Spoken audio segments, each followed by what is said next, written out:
말씀드리겠습니다. 우선 대통령께서 6월 19일 날인데 그때도 산하 제한을 했어요. 96년도까지 산하 제한을 했어요. 1.3이 깨지면은 초저출산입니다. 그러다 헤매고 다닙니다. 그럼 진출이 늦어서 결혼도 못하고 보통 육아휴직 갔다 오면은 검편 같은 데 서울 가서 직업을 잘 구합니다. 6년 쉬다 오고 하면은 직업 생각을 못합니다.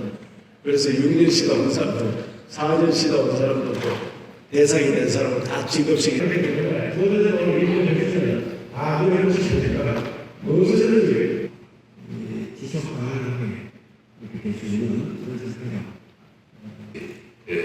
오늘 회의는 저희가 지난 6월 19일 대통령님을 모시고 또 사실 저출생 대책은 저출생 추세 반전을 위한 시발점이지 종점은 아닙니다.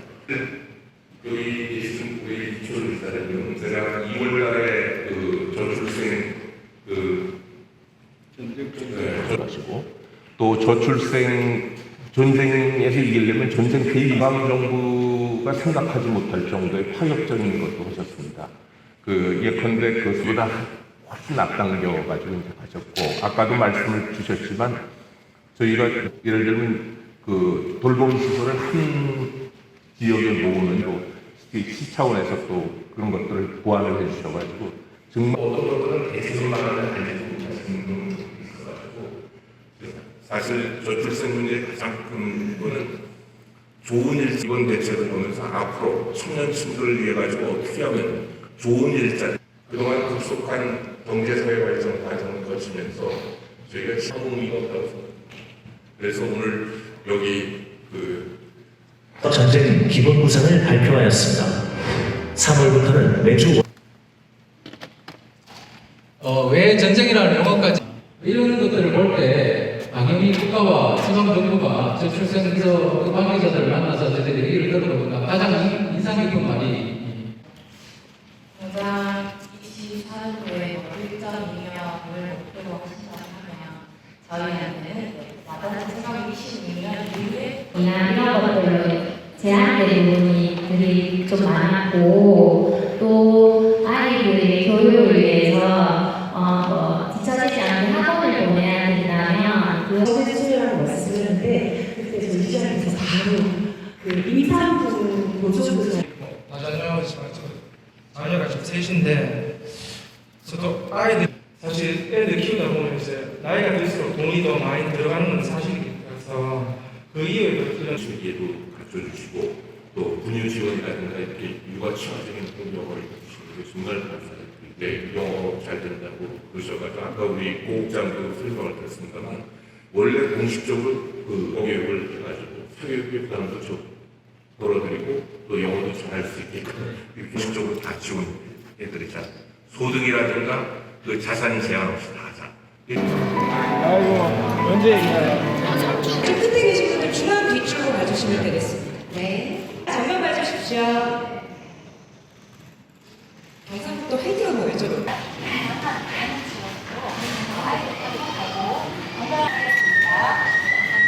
네, 저희 어린이 집은 1층과 사랑해요. 신기하지? 큰 카메라다, 그치? 안녕하세요. 자, 팔 옆으로.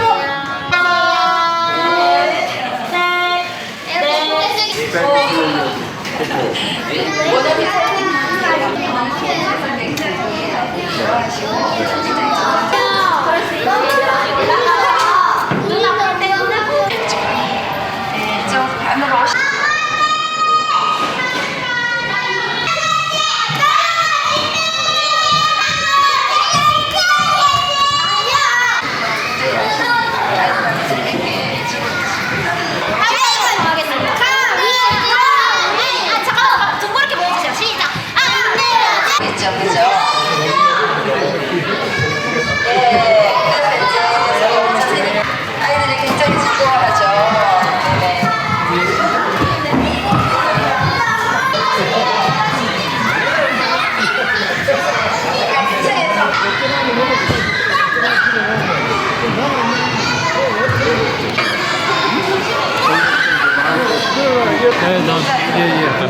그래, 요 아들 좀 큰 아들은 운동장에 요 안에 뛰는 거 운동장에 뛰는 거. 네. 실용운동. 그거 하는데 시야로 놓고 이거 운동장을 왜 만들어? 네? 예, 디자인. 밖에서 뛰는 것이 자체 너무 훌륭한데 그래도 밖에서 놀아야 돼. 교사들에 대한 어떤 이제 지원, 처우 이런 것들이 이제 그 봉급은 누가 줘요? 저출산 예방을 위해서 정부가 가장 중요하게 생각하는 거랑 앞으로 펼쳐나갈 가장 핵심 정책에 대해서 설명 부탁드립니다. 저희가 지난달에 저출생 추세 반전을 위한 대책을 마련하면서 두 가지 측면의 역점을 뒀습니다. 하나는 저출생의 직접적인 원인으로 작용하고 있는 일가정 양립, 양육 부담, 주거 부담을 어떻게 해서든지 완화시키겠다. 여기에 모든 정책적 역량을 기울이겠다는 대목이 하나가 있고요. 그걸 통해 가지고 그 애를 낳고 기르는 데 따른 그 금전적 부담과 기회비용을 최대한 줄여주겠다. 이게 하나가 있고요. 다른 한쪽은 사회인식, 문화의 변화입니다. 왜냐하면 아무리 애를 낳고 기르는 금전적 부담하고 기회비용을 줄여준다 하더라도 그 우리 사회가 과도하게 경쟁주의적이고 개인주의적이고 물질 만능주의가 돼가지고 그 생명이라든가 가정의 소중함 같은 걸 잃게 되면 그 이런 부분들이 이제 효과를 나지 못합니다. 다시 말해가지고 왜 내가 애를 가져야 하나? 거기에 대해서 우리 사회가 애가 행복이 될 수 있다. 또 애가 행복의 원천이 될 수 있는 사회다라는 믿음을 줘야 된다고 생각합니다. 그런 맥락에서 저희가 그 일가정 양립, 양육 부담 완화, 그 다음에 주거 부담 완화에 선택과 집중하면서 다른 한편으로는 생명과 그 가족의 가치를 고양하는 사회인식, 문화 변화에 그 역점을 둔 이 두 가지가 되겠습니다. 그리고 한 가지만 질문 더 드리겠습니다. 금전적 부담 얘기하셨는데 그러면 가장 중요한 문제인 것 같아요. 받아들이는 사람들은 가장 이제 대표할 만한 이제 들었을 때 좀 혹할 수 있는 그런 정책이 있으면 한 가지만 설명 부탁드립니다. 네, 첫째는 그 주거 부담입니다. 예, 주거 부담 관련돼 가지고 저희가 출산 가구에 대해서는 앞으로 지금 연 7만 호 정도 공급을 했는데 5만 호 정도 늘려가지고 매년 12만 호 정도 그 늘리려고 하고 있고요. 또 하나는 출산 가구에 대해서는 저희가 신생아 출산 가구에 대해서는 그 신생아 특공이 있는데 그 특별 공급은 평생 한 번입니다. 근데 한 번 더 기회를 드려가지고 그 애가 출산한 가정이 보다 넓은 그 주거로 이렇게 이전할 수 있도록 해드렸다는 거 하나가 있고요. 다른 하나는 일가정 양립입니다. 일가정 양립 중에서도 이번에 특히 육아휴직했을 때 그 급여의 상한을 종전에는 한 150만 원이었었는데 250만 원으로 저희가 대폭 늘렸습니다. 그래서 소득 걱정 없이 육아휴직을 하실 수 있도록 이렇게 지원을 해드렸다. 이런 말씀을 드리겠습니다. 네, 감사합니다. 다른 분들. 네. 이렇게 지역 순회 간담회를 지난달부터 열고 계시잖아요. 네. 이거를 하시게 된 배경도 궁금하고 네. 또 이렇게 해서 여러 지역에 계시는 분들의 의견을 듣게 되는데 이게 향후 정책에 어떻게 반영되는지 궁금해요. 네, 그 아주 좋은 질문을 주셨는데요. 저희가 그 저출생 국민의 소리를 듣다 해가지고 17개 시도를 돌면서 지금 그 의견을 듣고 있습니다. 왜 그러냐면 저출생 대책이 성공하기 위해서는 정책 수요자 의 니드를 충분히 반영해야 된다고 생각을 합니다. 그 맥락에서 그 전국에 계신 예를 들면 미혼 남녀분, 또 맞벌이 부부, 또 유자녀 부부 같은 부부들을 만나가지고 난임 부부 실제 애로사항이 뭔지를 저희가 파악을 하고 거기에서 해결할 수 있는 그런 대책을 만들기 위해서 이걸 하고 있고요. 여기서 들은 국민의 목소리는 저희가 지난 6월에도 일부 이제 그 전에 5월서부터 이걸 시작을 했습니다. 그때 저희가 수렴한 의견들을 정책에 반영했듯이 앞으로 저희가 정책에 반영을 할 거고요. 오늘 포항에서는 저희가 지난 6월에 발표한 대책에 대해서 소개도 드리고 또 참석하신 분들로부터 솔직한 피드백도 받아가지고 개선할 부분이 있으면 좀 더 개선하고 이렇게 하려고 했습니다. 네. 뭐가 있을까요? 우선 포항의 대표적인 산업도시이기 때문에 우리 정부에서 추진하고 있는 것처럼 일과 직장이 양립될 수 있는 그런 분위기를 만드는 것이 굉장히 필요하고요. 해서 저희 시에서는 24시간 아이를 맡길 수 있는 그런 체제라든지 여러 가지 교육 여건 또 보육 여건 이런 부분에 있어서 적극적인 지원이나 제도 개선을 통해서 근로자들이 육아의 지장을 조금이라도 덜 받을 수 있도록 그렇게 해나갈 것이고, 오늘 중앙정부 간담회 결과를 봐가면서 중요한 이야기들은 저희 시책에 적극적으로 반영해 가서 아이 낳고 키우기 좋은 도시로 만들어 나가는 것이 최대한의 저희들의 목표입니다.